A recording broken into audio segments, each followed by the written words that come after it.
Hi friends, welcome to ஜென்டாக் channel. இன்றைக்கி நம்ம என்ன பார்க்க போகிறோம் அப்படின்னா, கேரளா ஸ்டைலில், அதாவது கேரளாவில் ப்ரிப்பேர் பண்ணக்கூடிய களத்தப்பம் அப்படின்னு சொல்லக்கூடிய அப்பம் தான் ரெடி பண்ண போகிறோம். அதுக்கு இன்றைக்கி நான் வந்து 1.5 டம்ளர் அரிசி எடுத்திருக்கேன். ஃபஸ்ட்டு ஒரு டம்ளரில் 3/4 டம்ளர், அடுத்து எடுக்கிற டம்ளரையும் 3/4 டம்ளர், மொத்தமாக 1.5 டம்ளர் அரிசி எடுத்திருக்கேன்.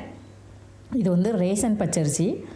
நான் வந்து ரேஷனில் வாங்கின பச்சரிசியில் தான் இதை செய்ய போகிறேன். உங்கள்கிட்ட வீட்டில் உள்ள பச்சரிசி இருந்தாலும் சரி, ரேஷன் பச்சரிசி இருந்தாலும் சரி, தாராளமாக யூஸ் பண்ணிக்கோங்க. இதை வந்து 2-3 வாட்டி நல்லா அலசிக்கோங்க. அலசிட்டு நல்லா ஒரு 2-3 மணி நேரம் ஊற வச்சுக்கோங்க. ஊற வச்சுட்டு நான் வந்து இப்போ தான் மாவு அரைச்சேன், அதனால் கிரைண்டரில் போட்டே அரைச்சி எடுத்துக்கலாம் அப்படின்னு சொல்லி பார்க்கேன்.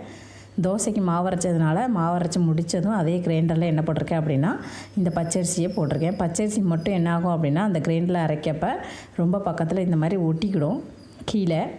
அதனால் மற்ற அரிசி கூட இந்தளவுக்கு ஒட்டாது. அதுவும் பச்சரிசி அரைக்கப்போ இந்த மாதிரி நீங்கள் எடுத்து விட்டுகிட்டே இருக்கணும். இப்போ பச்சரிசி வந்து தண்ணியாக இருந்தாலும் பரவாயில்ல, தண்ணி நல்லா சேர்த்து இந்த மாதிரி நல்லா அரைச்சி எடுத்துக்கோங்க. திக்காக அரைக்கனாலும் நீங்கள் அரைச்சிக்கோங்க. தண்ணி எப்படி நம்ம சேர்க்க தான் போகிறோம்.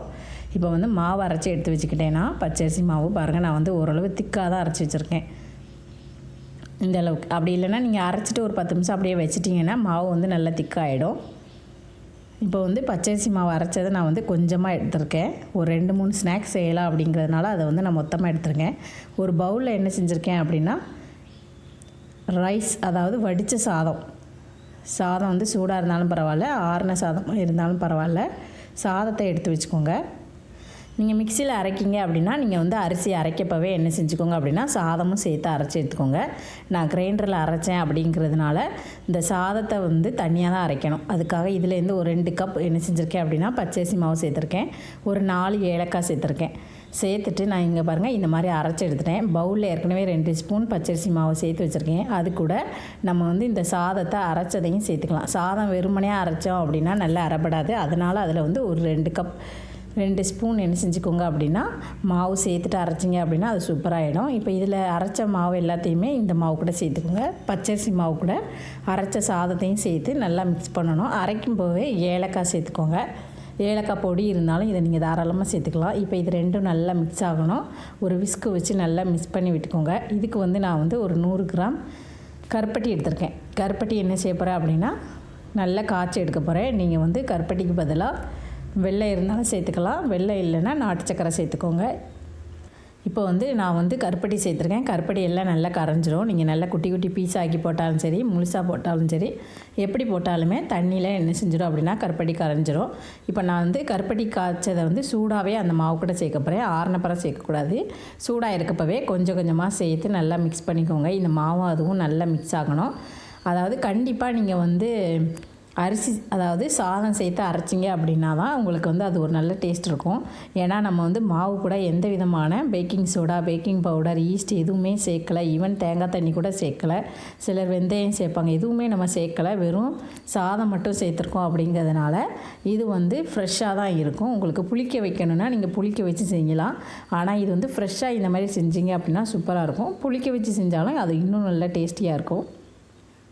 அதனால் நம்ம என்ன செய்யணும் அப்படின்னா, அந்த கருப்பட்டி பாகு தண்ணியை சூடாகவே அப்படி ஆட் பண்ணிடணும். இனிப்பு வந்து நமக்கு வந்து கருப்பட்டி பாகு நீங்கள் திக்காக காய்ச்சிங்க அப்படின்னா இனிப்பு நல்ல ஸ்ட்ராங்காக இருக்கும். இனிப்பு கம்மியாக வேணுங்கிறவங்க கருப்பட்டி பாகில் தண்ணி நிறைய சேர்த்துட்டு கொஞ்சமாக நீங்கள் சேர்த்துக்கோங்க. இப்போ சுகர் பேஷண்ட்லாம் இதை சாப்பிடணும்னு ஆசைப்பட்றாங்க அப்படின்னா, லைட்டு இனிப்பு தான் வேணும் அப்படின்னு நினைக்கிறவங்க நீங்கள் வந்து தாராளமாக கொஞ்சம் இனிப்பு சேர்த்துக்கலாம். கருப்பட்டி பாகு வந்து கொஞ்சமாக சேர்த்துட்டு இந்த அப்பம் ஊற்றிக்கலாம். இப்போ வந்து நான் வந்து ஓரளவு மீடியம் இனிப்பாக சேர்த்துருக்கேன். ரொம்ப நல்ல ஸ்ட்ராங் இனிப்பாகவும் இல்லாமல் இனிப்பு கம்மியாகவும் இல்லாமல் நான் வந்து மீடியமாக சேர்த்துருக்கேன். அந்த மாவு வந்து நல்ல ப்ரௌன் கலரில் ஆகிடுச்சு பாருங்கள். நம்ம கருப்பட்டி சேர்த்த உடனே அது நல்ல ப்ரௌன் கலரில் மாறிடும். இந்த மாதிரி நல்லா மாறினதுக்கப்புறமா நல்லா மிக்ஸ் பண்ணிக்கோங்க. 1 டேபிள் ஸ்பூன் உப்பு லைட்டாக வேணும்னா சேர்த்துக்கலாம். அது வந்து ஆப்ஷனல் தான். இப்போ இதுங்க வந்து நான் வந்து ஆப்பச்சட்டி எடுத்திருக்கேன். உங்கள்கிட்ட நீங்கள் வந்து ஆப்பச்சட்டி இருந்தால் ஆப்பச்சட்டி யூஸ் பண்ணிக்கோங்க. அப்படி இல்லைன்னா பொரிக்காய் சட்டி, அதாவது வானலி சொல்லுவோம்ல, நம்ம கூட்டு எல்லாமே வைப்போம்ல, அது தோசைக்கல்லில் ஊற்றுனீங்கன்னா சப்பட்டையாக வந்துடும். இந்த மாதிரி ஆப்பச்சட்டியில் ஊற்றுனீங்கன்னா கொஞ்சம் குழிவாக இருக்கும். இந்த மாதிரி உங்கள்கிட்ட பேன் இருந்தாலும் இந்த மாதிரி நீங்கள் யூஸ் பண்ணிக்கோங்க. இது வந்து கொஞ்சம் இனிப்பு கம்மியாக தான் சேர்த்துருக்கேன். உங்களுக்கு ஸ்ட்ராங் இனிப்பு வேணும்னா நீங்கள் இன்னும் நல்ல கருப்பட்டிப்பாக திக்காக காய்ச்சி ஊற்றிக்கோங்க. 1 டேபிள் ஸ்பூன் நெய் ஃபஸ்ட்டு ஊற்றிக்கிடணும். ஊற்றிட்டு அதுக்கப்புறமா ஒரு 3-4 டேபிள் ஸ்பூன் இந்த மாவு, அதாவது இந்த ஸ்பூன் வந்து ரொம்ப சின்ன ஸ்பூன் தான், அதனால் இதிலேருந்து ஒரு 4 ஸ்பூன் நான் ஊற்றிருக்கேன். உங்களுக்கு பெரிய ஸ்பூனாக குழிக்கரண்டி வந்து நல்ல ஸ்ட்ராங்காக இருந்துச்சு அப்படின்னா நீங்கள் வந்து ஒரு 2 கரண்டிலே சரியாக இருக்கும். தேங்காவை இந்த மாதிரி குட்டி குட்டியாக கட் பண்ணி வச்சு நீங்கள் என்ன செஞ்சுக்கோங்க அப்படின்னா இதுக்கு மேலே ஆட் பண்ணிக்கோங்க. ஆட் பண்ணிவிட்டு ஒரு 2 நிமிஷம் மூடி போட்டு மூடிக்கோங்க. மூடி போட்டுட்டு திரும்பவும் நம்ம இதை என்ன செய்ய போகிறோம் அப்படின்னா திருப்பி போட்டு வேக வைக்க போகிறோம். இந்த மாதிரி 2 பக்கமும் நல்லா திருப்பி போட்டு வேக வச்சிட்டிங்க அப்படின்னா சூப்பராக மாறிடும். 1க்கு 2 வாட்டி நல்லா வேகணும். வெந்ததுக்கப்புறமா நீங்கள் எடுங்க. வேகலைன்னா இன்னும் ஒரு 2 வாட்டி திருப்பி போட்டுக்கோங்க. பாருங்கள், இப்போ ஓரளவு நல்லா வெந்துடுச்சு. அந்த தேங்காவும் அது கூட நல்லா ஸ்டிக் ஆகிடும். 2 டேபிள் ஸ்பூன் நெய் வேணுனாலும் இங்கே கூடுதலாக ஆட் பண்ணிக்கோங்க. இதை நான் வந்து ஒரு பிளேட்டுக்கு மாற்றிச்சேன், அதாவது ஒரு வாழை இலையில் வச்சுருக்கேன், அதுக்கு மாற்றிக்கிட்டேன்.